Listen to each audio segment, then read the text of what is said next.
प्रभु राम देव भगवान अल्लाह खुदा ईश आदि नाम एक ही शक्ति के हैं। वो कैसा है, कहां है, कैसे मिलता है, किसने देखा है? ये प्रश्नवाचक चिन्ह पूर्ण रूप से हटाने के लिए अवश्य सुनिए जगत गुरु तत्वदर्शी संत रामपाल जी महाराज के अमृत वचन सर्व पवित्र धर्मों के पवित्र शास्त्रों के आधार पर।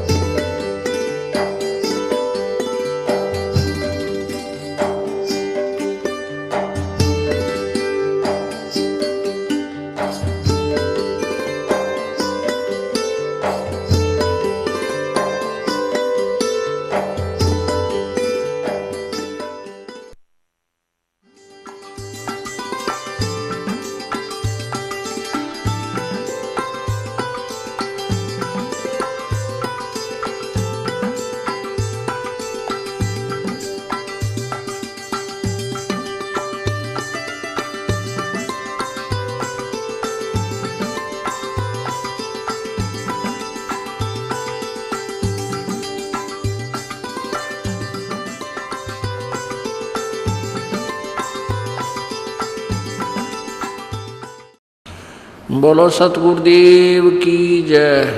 बंदी छोड़ कबीर परमेश्वर जी की जय। बंदी छोड़ गरीबदास जी महाराज जी की जय। स्वामी रामदेवानंद जी गुरु महाराज जी की जय। सर्व संतों की जय, सर्व भक्तों की जय, धर्मी पुरुषों की जय, श्री काशी धाम की जय, श्री छुडानी धाम की जय, श्री करौथा धाम की जय, श्री बरवाला धाम की जय। सत साहिब गरीब नमो नमो सतपुरुष को नमस्कार गुरु की नहीं। सुर नर मुनिजन साधुआं संतों सर्वसदी नहीं। सतगुरु साहेब संत सब दंडोतम प्रणाम। आगे पीछे मज हुए तिनको जा कुर्बान।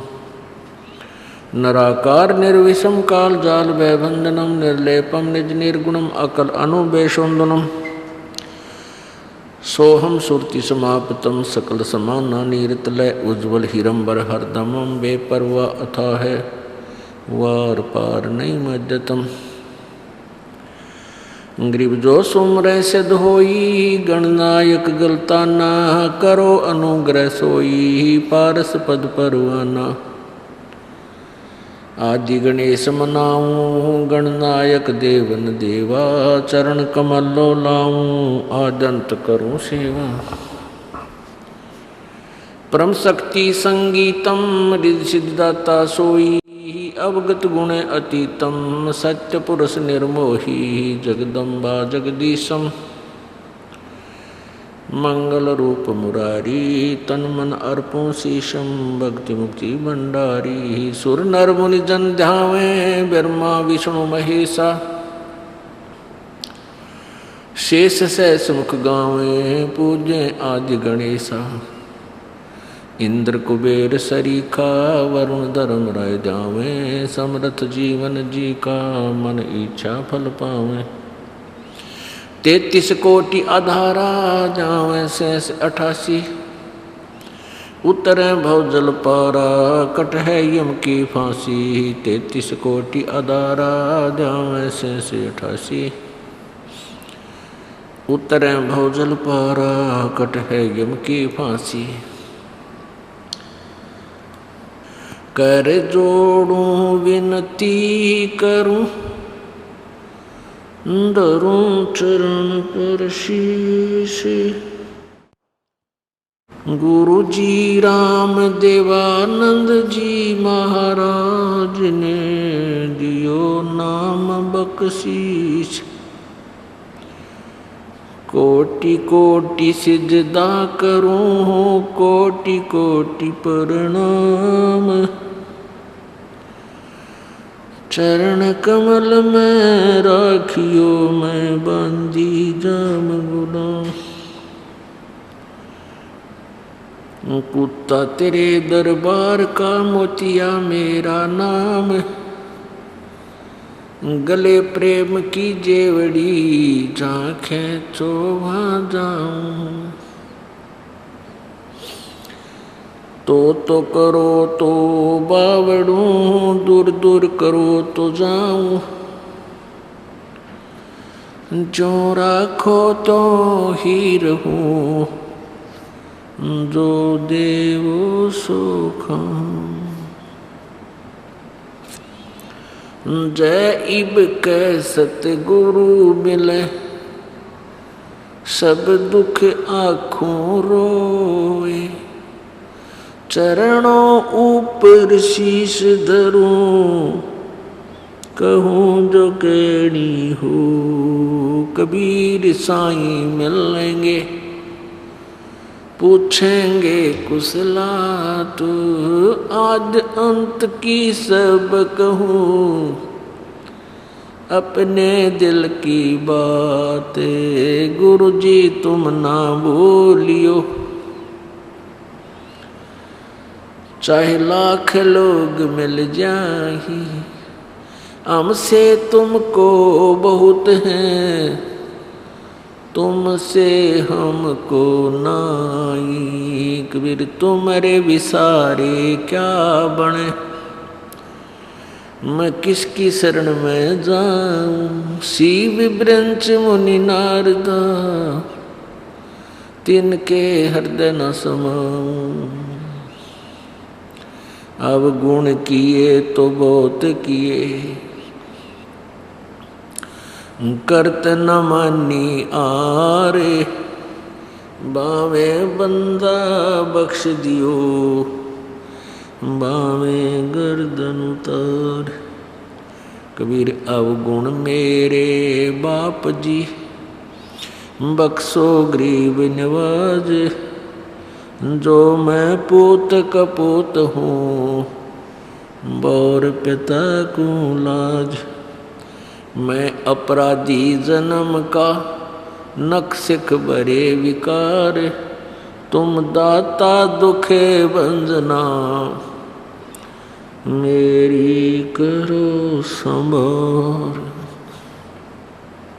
परम पिता परमेश्वर पूर्ण ब्रह्म कबीर देव कबीर साहब अपनी प्यारी आत्माओं को अपने निज घर यथार्थ स्थान का ज्ञान देने के लिए स्वयं ही इस धरातल पर आते हैं।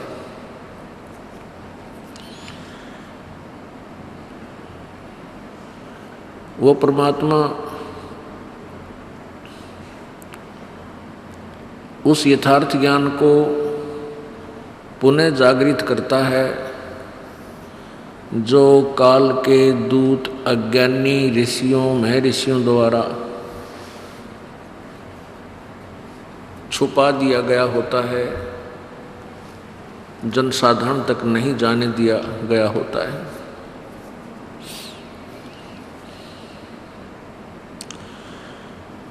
परमात्मा स्वयं ही आकर के हमें ये ज्ञान कराते हैं कि तुम्हें जो मानुष शरीर मिला है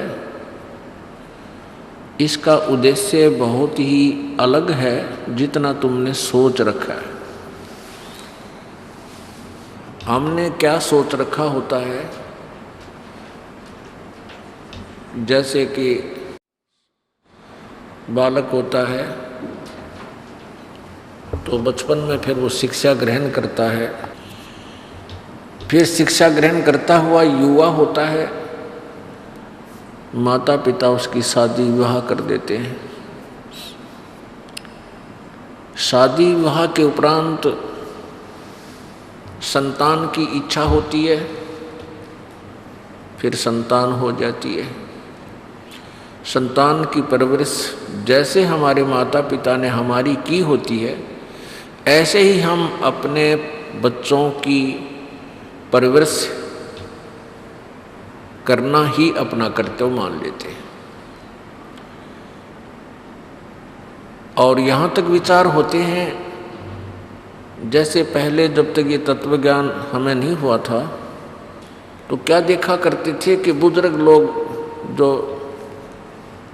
बड़ी आयु के होते थे, 60-70 वर्ष जिनकी आयु हो जाती है, वो बैठकर आपस में चर्चा करते थे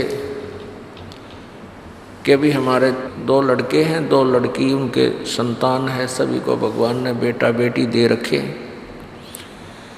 और सबकी हमने विवाह शादी कर दी, हमारा जीवन सफल हो गया, परमात्मा बेशक ठा ले, अर्थात हमारी भले ही मृत्यु हो जाए हमारा काम पूरा हो गया मनुष्य जीवन का।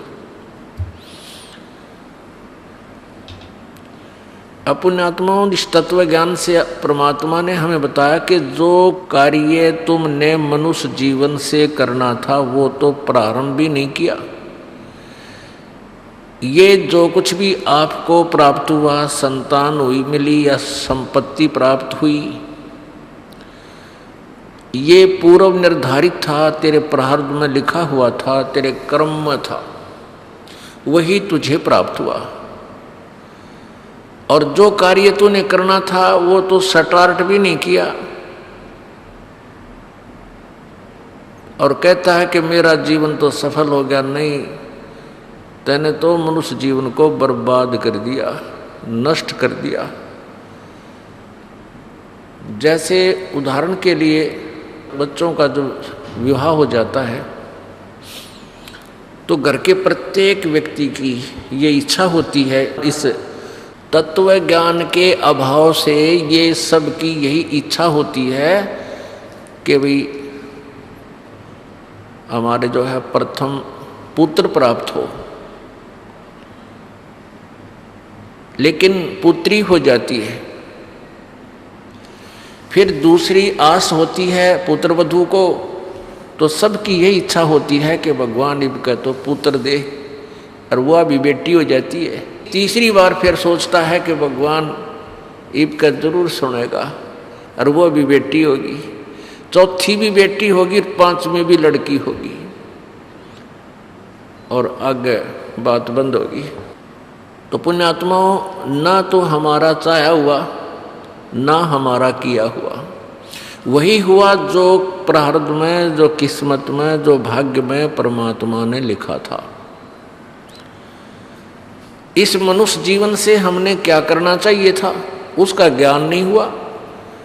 आत्मा की कहीं तड़प हुई, परमात्मा की भक्ति के लिए इसमें प्रेरणा हुई, तो शास्त्र विरुद्ध साधना में हम लग गए।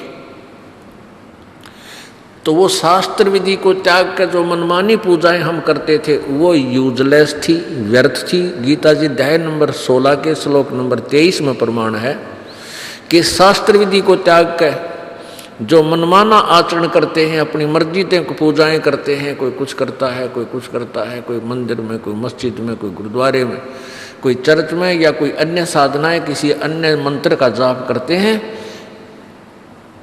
उनको न तो कोई सुख प्राप्त हो, ना उनकी गति हो, ना उनकी कोई सिद्धि, उनको सिद्धि प्राप्त हो, अर्थात यूजलेस, व्यर्थ।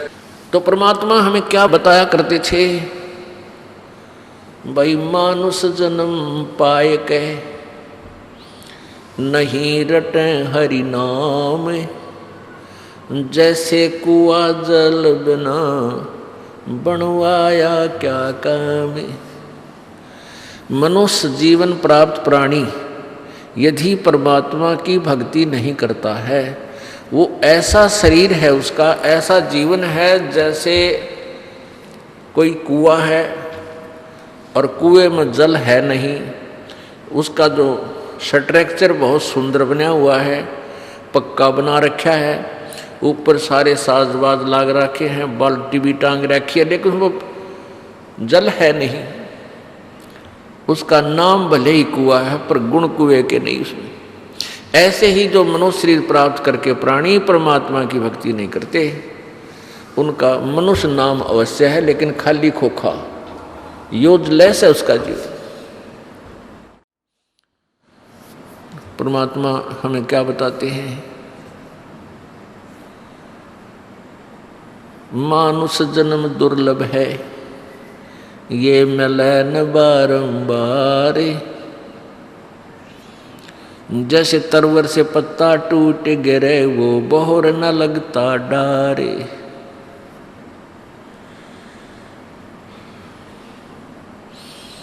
बंदे तू कर बंदगी जैसा वह दीदारे। अवसर मानुष जन्म का भाई मिले न बारंबार।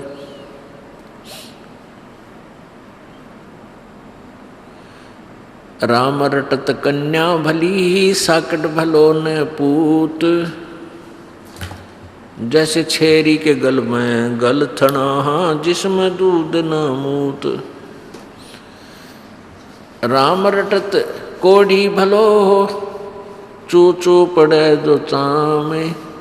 वो सुंदर शरीर किस काम का जामुक नाही नाम।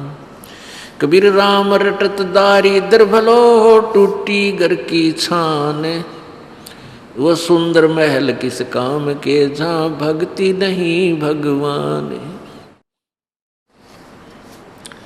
परमात्मा पूर्ण ब्रह्म सारी सृष्टि के रचनहार कुल मालिक हमें यही बताना चाहते हैं कि तुम जो क्रियाएं कर रहे हो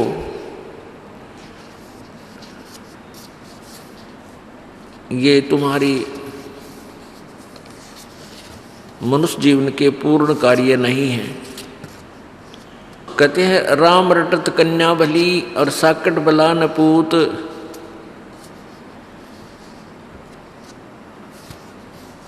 परमात्मा कहते हैं कि हमें परमेश्वर पूर्ण परमात्मा की सच्ची भक्ति यानी अपनी महिमा वो आप पर सुनाने के लिए आते हैं।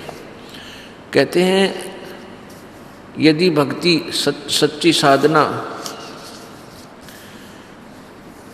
लड़की करती है बेटी करती है वो उस साकेत पुत्र से 1000 गुना अच्छी है जो परमात्मा की साधना नहीं करता। और वो लड़का जो परमात्मा की भक्ति नहीं करता वो माता पिता के लिए ऐसा सिरदर्द है ऐसा वजन है जैसे बकरी के गल में एक थन जैसा खालड़ा लटका करे। बकरी के गले में एक थन के आकार का एक व्यर्थ में वैसे ही आगे एक चाम लटकता रहता है। उसको गल थना बोलते हैं। गल में लटका हुआ थन ना उसमें दूध होता वो किसी काम का नहीं। व्यर्थ में उसके गले में वजन और भार बना हुआ होता है। तो परमात्मा उदाहरण देते हैं कि राम रटत कन्या भली और साकट बला न पूत। जैसे छेरी के गल में गल थना जिसमें दूध न मूत। और कितना काम को ना किससे काम का को ना व्यर्थ में बोझ बन रहा है गले में उलझ रहा है। तो ऐसा वो पुत्र है जो भक्ति नहीं करता। पुण्यात्माओं भक्तिहीन प्राणी पे उसके संस्कार के जो पाप कर्म होंगे उनके दुख आवेंगे। और पाप कर्म युक्त प्राणी सत्संग के चर्चा सुनाने से भी नहीं सुनता। जिसके पाप अधिक होते हैं वो परमात्मा के वचनों को सुनना पसंद भी नहीं करता। माता पिता ने उपदेश ले रखा है और वो समझाते हैं कि बेटा जा नाम ले तू भक्ति कर हमारे साथ चल सत्संग में। और वो नहीं आता है तो इससे सिद्ध है कि उसके ऊपर उसके पाप कर्मों का जबरदस्त प्रभाव है। इसलिए उसकी रुचि नहीं बन रही। और बच्चे पर आपत्ति आवेंगी क्योंकि उसके भाग में पाप कर्म लिखे हुए हैं। यदि वो भक्ति नहीं करेगा तो वो पाप उसको भोगने पड़ेंगे। यदि सत्साधना करेगा तो परमात्मा उसके पापों को हल्का कर देगा नष्ट कर देगा। तो फिर माता पिता को दुख नहीं होगा। अब उस भक्तिहीन बच्चे पर उसके कर्म की मार आवेगी और भक्ति पर लगे हुए माता पिता भी उसके दुख में स्वाभाविक चिंतित होंगे। उनकी भक्ति में भी बाधा करेगा। और वो बेटी जो परमात्मा की भक्ति कर रही है उसके भी प्रारब्ध में आने वाले समय में कोई ऐसा कर्म दुख आएगा तो परमात्मा नहीं आने देगा। क्योंकि ये पाप नाशक भगवान है कबीर परमात्मा। कबीर अंगारी असी, कबीर बम्भारी असी। कबीर अंगारी माने अंगारी माने पापों का नाश करने वाला, पापों का शत्रु, पाप विनाशक, और बम्भारी माने बंधनों से छुटराने वाला, बंदी छोड़ है। तो वो उस बेटी के उस प्रारब्ध के उस कठिन कर्म को, उस पाप कर्म को नष्ट कर देगा, इसलिए वह बेटी सुखी रहेगी। और बेटी सुखी रहेगी तो माता पिता भी सुखी रहेंगे, उनकी आत्मा भी परमात्मा में दृढ़ रहेगी। यदि बेटी भक्ति पर नहीं लगी है, उसके ऊपर आपत्तियां आती हैं, तो माता पिता को पता लगता है, तो उनकी नींद हराम हो जाती है, भोजन नहीं कर सकते वो उस दिन।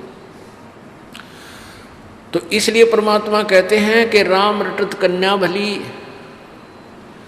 और साकट बलो न पूत, जैसे छेरी के गल में गलथना जिसमें दूध न मूत। अब जैसे जिस प्राणी के ऊपर पाप कर्मों का अधिक प्रभाव होता है तो उसको परमात्मा की भक्ति अच्छी नहीं लगती। कबीर पिछले पाप से हरि चर्चा ना भावे, के ऊँघ के उठ चले या और बात चलावे। पापग्रस्त प्राणी या तो सत्संग में आया नहीं करे, और आ जाता है किसी के कहने से, प्रार्थना करने से, माता पिता के दबाव देने से, या कोई रिश्तेदार, कोई मित्र, सहेली, सखी, भाई बहन आ जाते हैं। और जिनके ऊपर पाप कर्मों का अधिक प्रेशर है तो सत्संग शुरू होते ही उसको या तो नींद आने लग जाएगी, लटके लेगा, या कोई और जिक्र कर देगा अपने मित्र से सत्संग के दौरान ही, उसको पता नहीं के खरपतवार भरा, उसमें खुरापात भरा होता है, वो ऐसे था, वो कैसे था, वो ऐसा कह रहा था। तो वो मित्र तो उसको कुछ ना कह पावे, परंतु दूसरे जो भक्त आसपास होते हैं वो उसको टोका टाकी करते हैं, भाई बोल ना बीच में, आनंद आ रहा है भगवान के वचनों में, परमात्मा की चर्चा में, बोल आवाज़ ऊंची ना करा है, हमने सुनने दे। तो फिर वो क्या करता है, उठ के चल पड़ता है, चला जाता है, वो बैठ नहीं सकता। ये उसके पाप कर्मों का प्रेशर है, दबाव है, जो उसको भगवान से दूर रखे हुए। यहाँ से तो उठकर चला गया और मनमाना किता यात्रा में एक्सीडेंट होकर मर गया, वहाँ से कहाँ जाएगा। अब फिर क्या होगा, वो बैल बनेगा, नाथ डलेगी, रस्सा बांध दिया जाएगा। अब अपनी मनमानी नहीं कर सकता, ना समय पर चारा चर सकता, ना समय पर जल प्राप्त कर सकता, ना बोल कर बता सकता मुझे कहाँ दुख है, मुझे प्यास लगी है या भूख लगी है। लगी रहो। तो क्या बताते हैं भगवान, कबीर पिछले पाप से हरि चर्चा ना भावे, या ऊँघ या उठ चले, के और बात चलावे। या तो ऊँघ लग जाएगा, या उठ कर चला जाएगा, या बैठेगा तो और इधर उधर के गप्पे मारेगा। तुलसीदास जी कहते हैं, तुलसी पिछले पाप से, पिछले जन्म जन्मांतर के पाप जो एकत्रित होते हैं प्राणी को, जो प्रारब्ध में मिले हुए होते हैं, उन पापों के प्रभाव से हरि चर्चा ना भावे।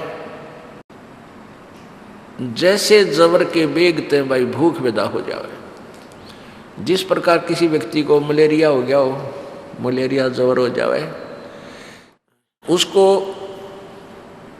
भूख लगनी बंद हो जाती है। और घर वाले कोशिश भी करते हैं कि ले थोड़ा सा खा ले, सेब खा ले, संतरा खा ले, रोटी खा ले, तो वो खाना खाने की चेष्टा भी करता है, तो उसको वो वस्तु सेब भी कड़वी नजर लगती है, महसूस होती है, वो नहीं खा पाता, छोड़ देता है। अपने आत्माओं न तो सेब कड़वी, ना प्रतिदिन आहार करने वाली वह रोटी कड़वी, ना काजू किस्मत ये मनुखा दाग कड़वी। लेकिन उस बुखार ने, उस जबर ने उस व्यक्ति के शरीर की व्यवस्था को इतना खराब कर दिया, बिगाड़ दिया कि उसको मीठी वस्तु भी कड़वी लग रही है, कौड़ी लग रही है। ऐसे ही जिस व्यक्ति के पाप गणे बढ़ जाते हैं उनको राम नाम की मनुखा दाख भी कड़वी लगती है। अब इसका समाधान क्या है? जिस व्यक्ति को जबर हो गया है तो उसके लिए क्या समाधान है कि उसने कड़वी कुनीन खानी पड़ेगी। वो कुनीन की टेबलेट, गोलियां, बट्टी, वो बहुत कड़वी होती है, जुबान पर भी नहीं रखी जाती, और वो कड़वी दवाई खानी ही पड़ेगी जबर मुक्त होने के लिए, रोग मुक्त होने के लिए। वो चाहे इच्छा बने या ना बने, वो फांकी मारनी पड़ेगी गोलियों की, औषधियों की, और कड़वी दवाई खाने से ही वो स्वस्थ होगा। और जब वो स्वस्थ हो जाएगा, जबर उसका समाप्त हो जाएगा, तो फिर देखना वही रोटियां इतनी स्वादिष्ट लगने लग जाएंगी, समय पर भूख लगेगी, चाहे सब्जी भी ना हो। घर वाले कहेंगे इसलिए सब्जी बना देते हैं, तो वो यूँ कहेगा कि नहीं ऐसे दे दे, मुझे तो भूख लग रही है, और रूखी सूखी नमकीन रोटी जो की त्यों खा जाएगा। और पहले वही रोटियां उसको कड़वी लगे थी, खाई नहीं जा रही थी। तो पुण्यात्माओं, प्रथम बार जो प्राणी सत्संग में आवेगा किसी के कहने सुनने थे, तो उसको ये परमात्मा की मनुखा दाख, परमात्मा के वचन अच्छे नहीं लगे। कारण क्या है कि प्रथम तो उसने पिछला जो वो अज्ञान सुन रखा होता है, उस अज्ञान के कारण ये वचन वैसे ही अच्छे नहीं लगते, क्योंकि ये तत्वज्ञान है, वो लोकवेद था। तो उस लोकवेद पर हम आधारित हो रहे थे। लोकवेद होता सुना सुनाया ज्ञान, अक्षेत्रीय ज्ञान, वो हमने पहले सुन रखा था, तो वो आगे अड़ जाता है। उसका भी समाधान यही है कि जैसे किसी पात्र में खारा पानी डाल रखा हो, या तो उसने सारे नबार गिर दे, फिर ताज़ा बढ़िया ठोक भराए। दूसरा तरीका ये है कि उसमें वो मीठे पानी की टूटी चालू कर दे, वो खारा अपने आप निकल गए और बढ़िया रह जाएगा। तो ये सत्संग सुनने से आपके अंदर जो पहले वाला ज्ञान, वो खारा पानी भर रखा था, जल, वो अपने आप निकल जाएगा, समाप्त हो जाएगा, और परमात्मा का जो तत्वज्ञान आपके हृदय में समा जाएगा, शेष रह जाएगा। तो पुण्यात्माओं, परमात्मा आकर के हमें यही बताया करते थे कि जैसे तुलसीदास जी की वाणी है, तुलसी पिछले पाप ते हरि चर्चा ना भावे, और जैसे जबर के बेग ते भूख विदा हो जावे। तो उस प्राणी को परमात्मा की कथा अच्छी नहीं लगती जिसके पाप कर्म अधिक होते हैं। तो उसके लिए यही समाधान है कि सत्संग में आवे, और चाहे ना भी रुचि हो तो भी सत्संग सुनता ही रहे। तो ये कानों के माध्यम से,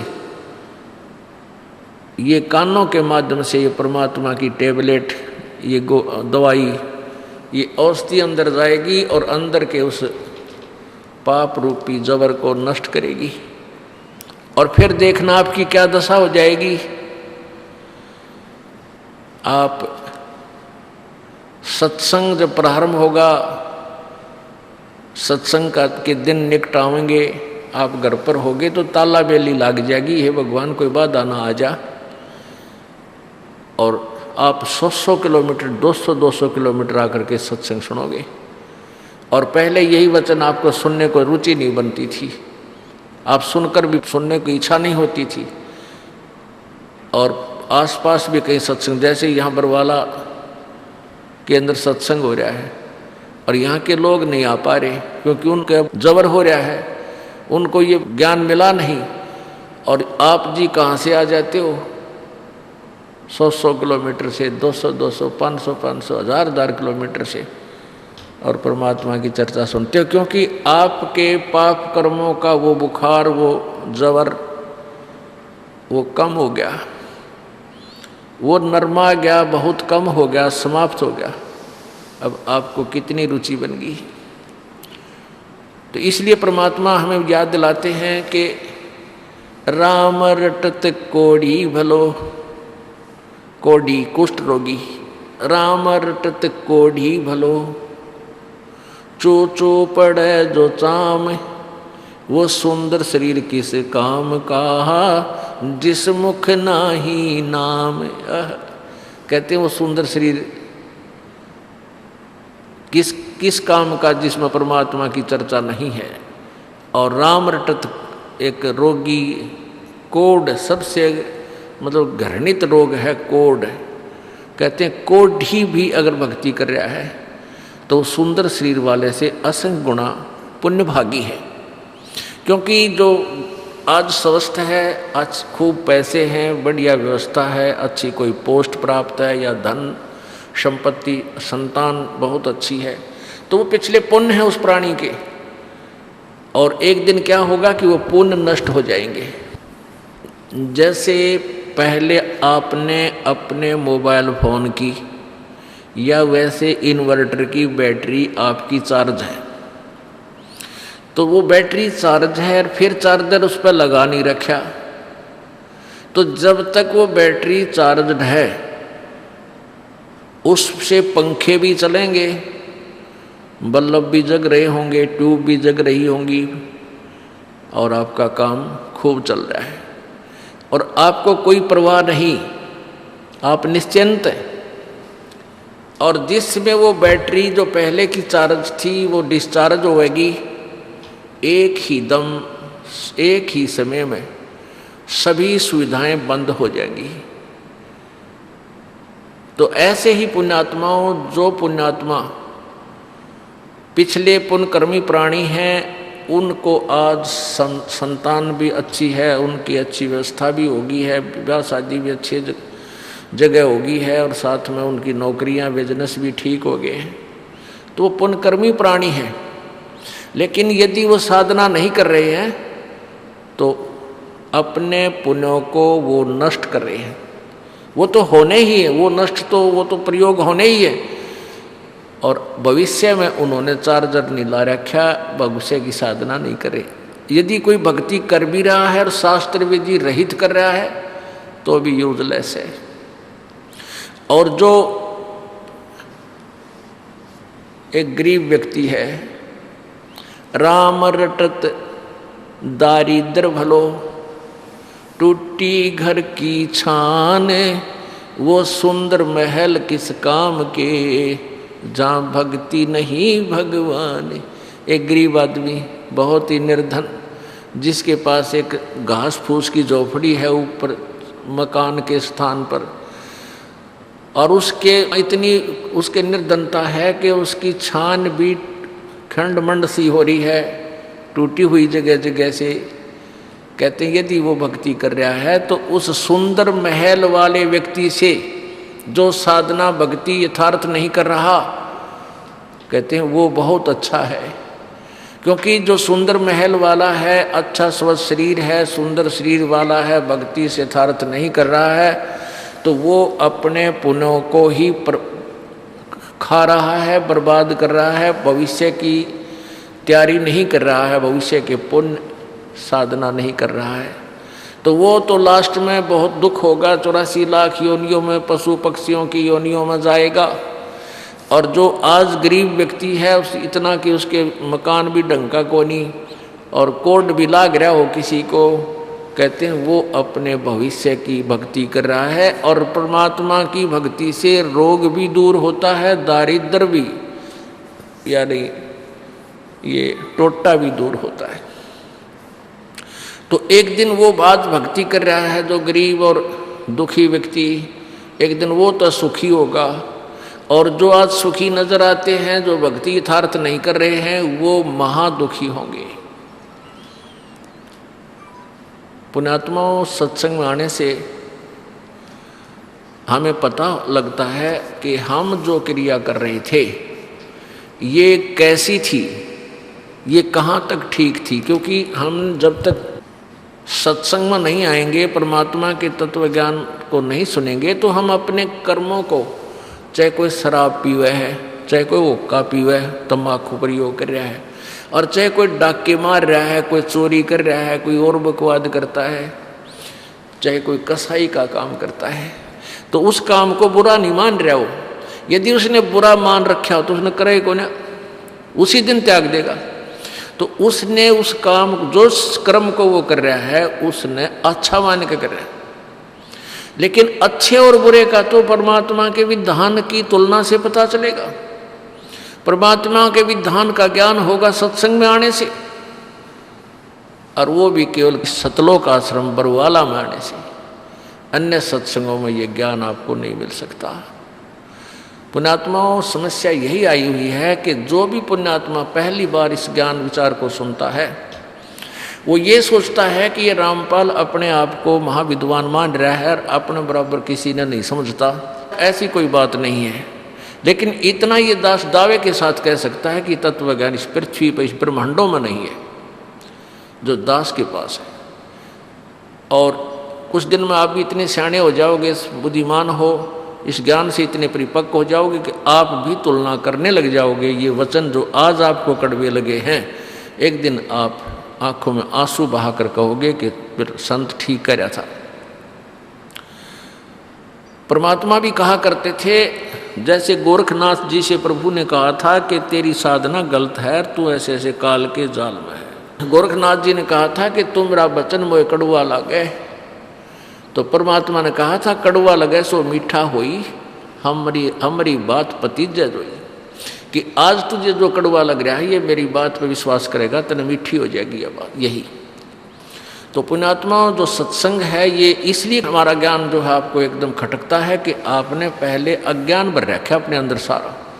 इन नकली संतों, ऋषियों, महर्षियों की वो शास्त्र विरुद्ध अनुभव की पुस्तकें पढ़ रखी हैं और वो उनके विचार सुन रखे हैं, जिस कारण से आप जी को इस यथार्थ ज्ञान भी एक बार गलत महसूस होता है। लेकिन फिर प्रमाण आपको दिए जाएंगे, सच्चाई से परिचित कराया जाएगा, आपकी आत्मा अपने आप स्वीकार कर लेगी कि हाँ हमें गलत ज्ञान मिला था। अब परमात्मा कबीर जी हमें बताया करते थे, मानुष जन्म दुर्लभ है भाई मिले न बारंबार, जैसे तरवर से पत्ता टूट गिरे वो बहोर न लगता डार। कबीर ये तन जावेगा सके तो ठाहर ला, या सेवा कर संत की कै गोविंद के गुण गा। कि ये शरीर तुम्हारा तो जाएगा एक दिन, ये तो जाना है, आपको भी पता है कि शरीर ना किसी का रहा ना रहेगा। लेकिन हमने ये सोच रखा कि अभी नहीं जाएगा, इसलिए हम मस्ती मारते हैं, बकवाद करते हैं, शराब पीते हैं, डांस करते हैं, और हम सिनेमा फिल्म देखते हैं, बकवाद, जिसका नाम फिल्म। आपको या तो इस बात का ज्ञान नहीं कि इसमें ये एक आर्टिफिशियल है। जो फिल्म आप देखते हो वो किसी व्यक्ति द्वारा चित्रित की गई है और वीडियो में उसको बंद कर दिया। अब वो केवल उसमें एक चित्र है उनके नाचने और गाने के, वो ओरिजिनल वस्तु नहीं है। तो एक तो हमारी आदत बन गई जो है ना डुप्लीकेट माल को पसंद करने की, क्योंकि यहाँ का भगवान डुप्लीकेट, यहाँ का सुख डुप्लीकेट, यहाँ के सारे साधन डुप्लीकेट। हम इन में रंग गए। जब एक फिल्म है उसमें हम कुछ भी देख रहे हैं, वो वस्तु है ही नहीं, वो केवल चित्र है, और उस चित्र को ही हम बार बार देख रहे हैं। उसको देख करके खुशी हो रहे, हम बालक हैं, हम बालक बुद्धि के हैं। बच्चा जैसे खिलौनों को पसंद करता है, खिलौनों से खेलता है, वो जैसे गुड्डा गुड़िया की खेल लड़कियां खेला करती पहले, तो ऐसी बुद्धि के व्यक्ति ही फिल्म देख सकते हैं। और जो तत्व ज्ञान से परिचित हो जाएंगे, जो पुण्यात्मा है, वो सिनेमा और टीवी की तरफ देख भी नहीं सकते। उनको पता है कि नकली काम है सारा। हाँ, टीवी और चैनल को हम परमात्मा की अमृतवाणी को सुनने के लिए देखेंगे, उसको उस ज्ञान पर हम असर करेंगे। परमात्मा हमें यही बताते थे कि कबीर ये तन जाएगा सके तो ठाहर ला, एक दिन ये शरीर अवश्य जाएगा।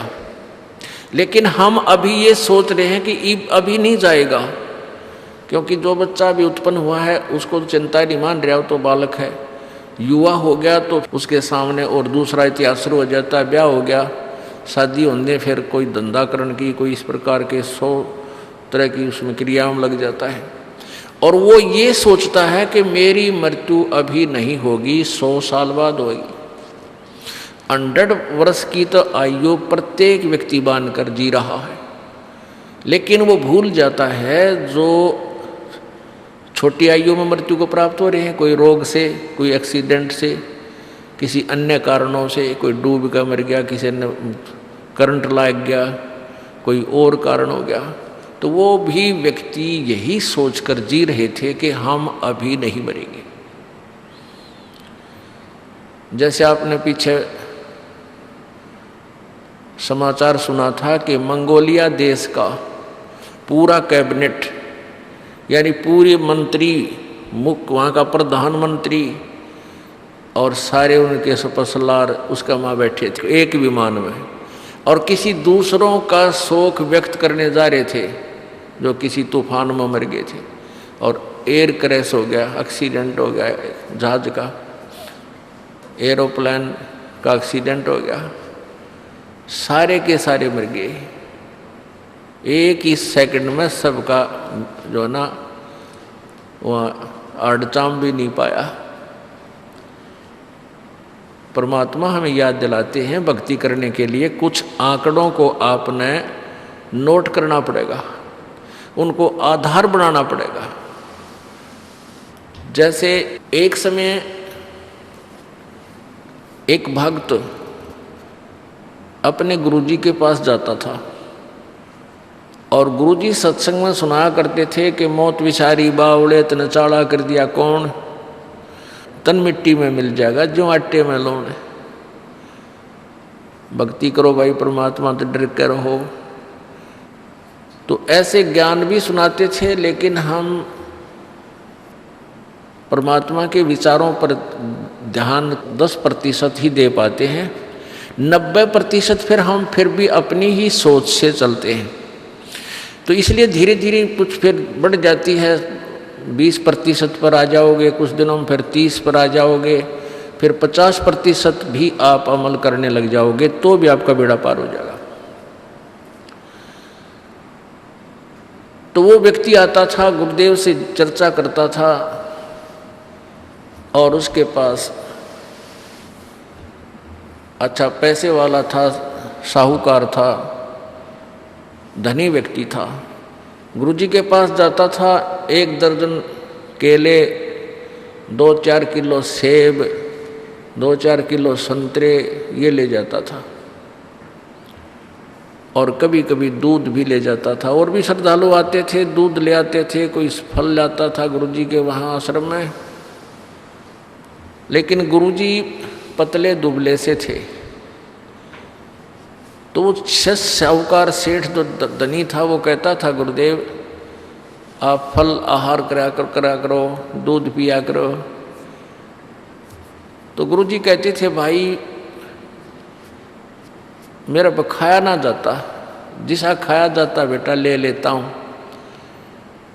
तो शिष्य ने पूछा क्या आपको कोई रोग है?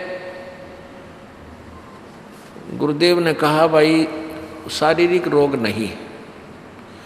आपको कोई चिंता है? कहाँ भाई मेरे को मानसिक चिंता बनी हुई है, टेंशन रहती है। तो शिष्य ने पूछा उस धनी ने कि क्या टेंशन है महाराज, जिस कारण से आप कुछ खा पी नहीं रहे हो? तो गुरुदेव ने कहा कि बेटा मुझे टेंशन है कि मेरी मृत्यु होएगी। तो शिष्य ने सोचा शायद निकट भविष्य में ही मृत्यु होने वाली होगी। तो कहा कि गुरुदेव आप कब शरीर छोड़ने वाले हो? तो गुरुदेव ने कहा बेटा, अब उस समय गुरुदेव की आयु 40-42 वर्ष की थी।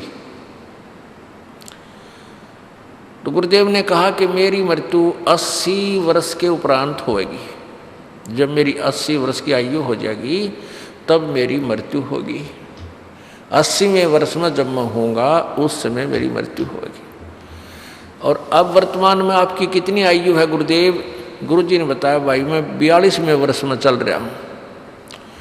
तो शिष्य कहता है कि ले गुरुजी यूँ तो सब ने मरना है, आप तो साधु संत हो, आप भी चिंता करते हो, एक दिन तो सब ने मरना है, ये या भी के चिंता मृत्यु की, तो जाना ही है, शरीर तो एक दिन छूटना ही है। लग गया प्रवचन करने। गुरु जी बोला अच्छा भाई कोई बात ना, हाँ बेटा ऐसा ही है, मृत्यु तो होनी ही है एकदम, पर क्या करूँ मुझे तो चिंता ज़्यादा ही है।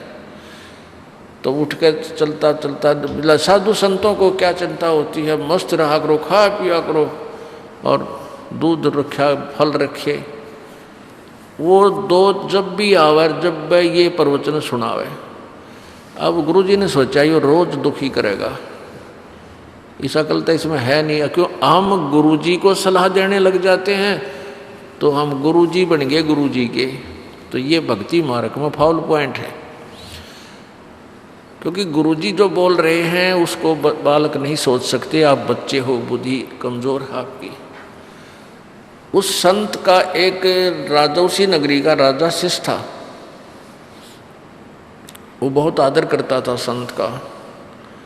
तो उस राजा से उस संत ने कहा कि आप उस एक सेठ है आपके यहाँ बाजार में, यो नाम है उसका, उसको आप किसी केस में झूठा केस बना के और सज़ा सुना दो, लेकिन मारना नहीं है उसको, केवल एक लीला है या मैं कहूँ ऐसे करता रहे। तो उस सेठ ने, उस राजा ने उस सेठ को पकड़ लिया, 302 में यानी सजाए मौत सुना दी कि तूने एक आदमी की हत्या की है। और वो सेठ नट रोवर बेगन करे पर कोई ना सुने, उसको 300 यानी सजाए मौत सुना दी। पहले हत्या के बदले सजाए मौत होती थी, और 1 महीने का समय धर दिया 14 का, चतुर्दशी यानी किसी महीने की जो है ना चतुर्दशी को रख दिया। उस चतुर्दशी को इसको सूली तोड़ा जाएगा, फांसी।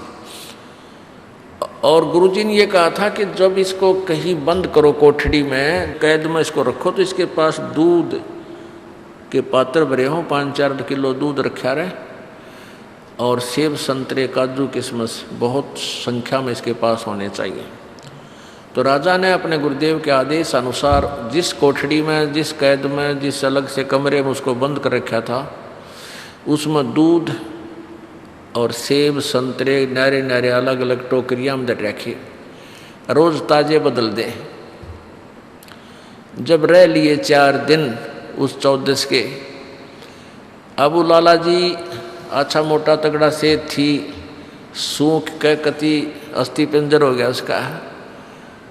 अब वो गुरुजी गए उस जेल में, वो कोठड़ियाँ बनी हुई थी लाइन में, आगे लोहे के सरिया के वो लगे हुए थे गेट। महाराज जी जा रहे हैं, उस सेठ ने पता लग गया कि तुम गुरुजी गए, आवाज़ लगाई गुरुजी गुरुजी, हे महाराज जी नमो नारायण, हे महाराज जी राम राम। महाराज जी को तो पता था कि बोल लगा, मैंने देखते आवाज़ लगा होगा, पता लग जाए कौन सी में फिट हो रहा है हमारा भगत। तो उसने गुरुजी ने ऐसे करके देखा, रहा कौन है भाई, कि कौन है जो मुझे याद कर रहा है, बोल रहा है। कहने जी मैं वो आपका भगत है, फलाना राम है। गुरुजी ने ध्यान से देखा, ने बोला भाई तू तो बहुत कमज़ोर हो गया बेटा, क्या बात होगी। कहने लगा जी मेरे को झूठे केस में फंसा रखा है, मैं भगवान की कसम खा के कहूँ मैंने कति मानस नहीं मार रखा, और मेरे को 14 को हे भगवान 4 दिन रह गए, मैंने सजा सुनावेंगे।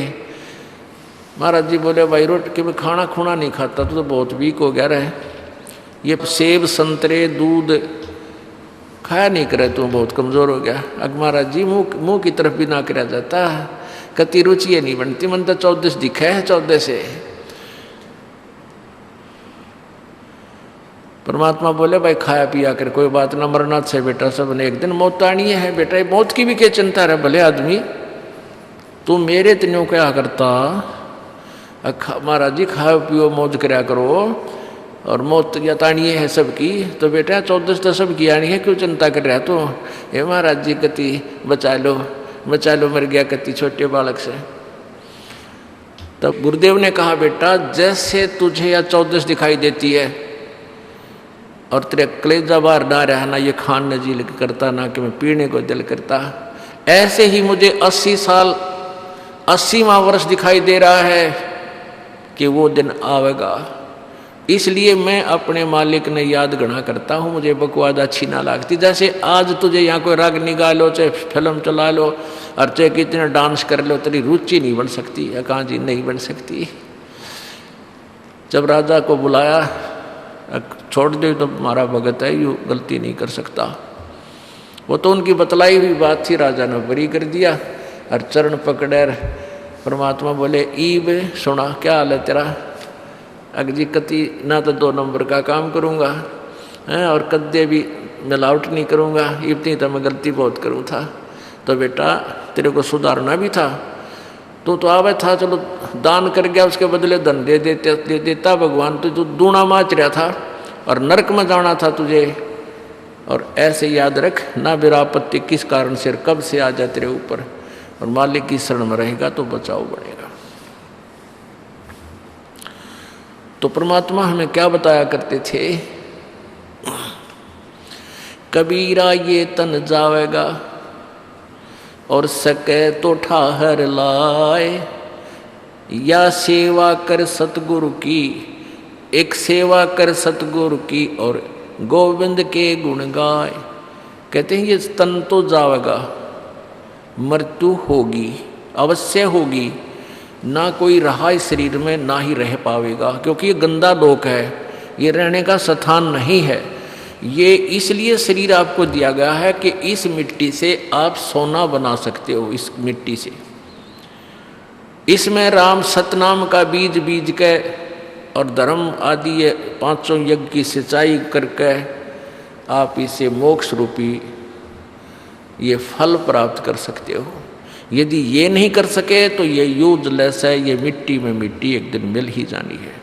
फिर क्या है कि परमात्मा कबीर जी कहते हैं कि कबीर ये तन जावेगा, सके तो ठाहर ला। ठाहर क्या होता है?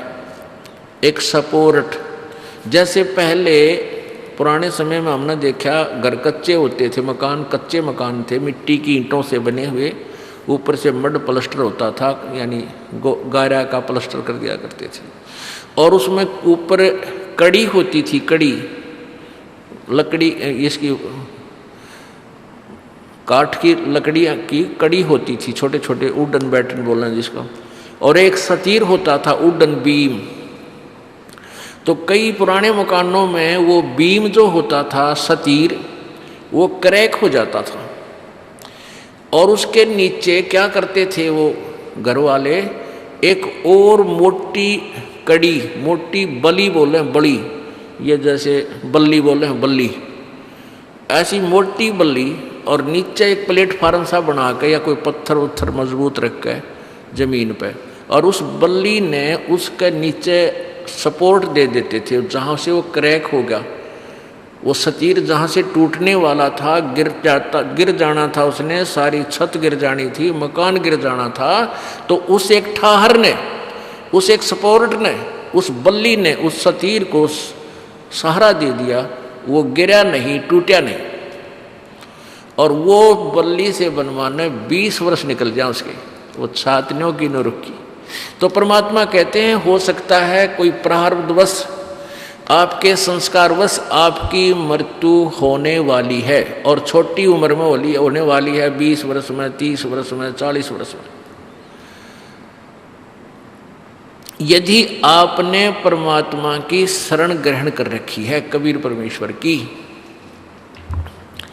तो वो परमात्मा आपकी इस जीवन को ठाहर बन जाएगी। वो परमात्मा की भक्ति आपके इस जीवन में उस मृत्यु होने वाले समय में ठाहर बनेगी, वो सपोर्ट बनेगी, बल्ली का काम करेगी, और फिर मनमाना आप 20 साल 30 वर्ष और जीवित रह सकते हो।